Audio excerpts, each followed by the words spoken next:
back when I was in medical school and residency, and for a long time, the main teaching has been if you have high uric acid or if you have gout, you need to avoid animal protein because animal protein has purines and that can increase the risk of gout. That is, for a long time, that was like fact, right?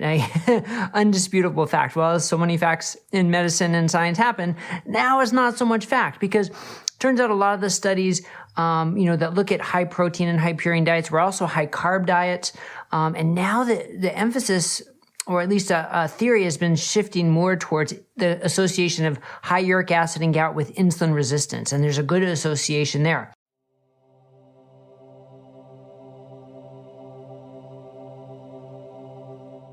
What this study did was there were 3 groups, 255 people randomized to either a calorie-restricted low-fat diet, a calorie-restricted Mediterranean diet, or a low-carb diet with no calorie restrictions. A keto diet for 2 months at 20 grams of carbs, but then went up to 120 grams of carbs after that, or allowed up to 120 grams of carbs. So it actually wasn't sort of a pure keto study the whole time, but they followed them for 24 months.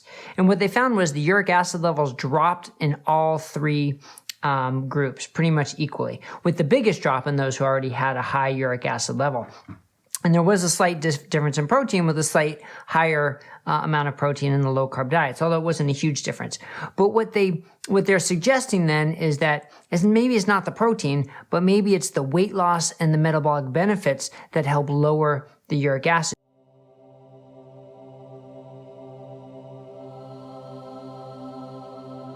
Because all 3 groups lost weight, all 3 groups improved their total cholesterol to HDL ratio, all 3 groups improved their triglycerides and insulin. Now, there was a trend towards greater improvement in the low-carb group, but all of them improved it. And all of them had lower uric acid. So it makes sense that maybe it's time to start focusing away from just protein as the cause and more towards the underlying diet, which is so important, right? We can talk about individual macros or individual nutrient components, but what really matters is what those do within the context of the whole diet.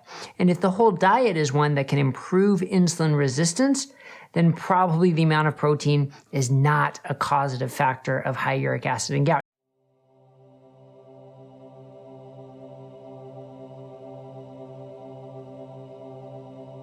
Now, this study didn't specifically measure gout, but there was a prior study, which I linked to in the article, which looked at a 30% protein diet. So that's thought of as a pretty high protein diet, but 30% protein, and there was no increased incidence in gout. In fact, there was a decreased incidence in gout because people improved their insulin resistance likely in that study. The take home is that animal protein causing high uric acid and gout is an old, outdated concept. And instead, time to start focusing on insulin resistance and the role of protein within the diet as a whole.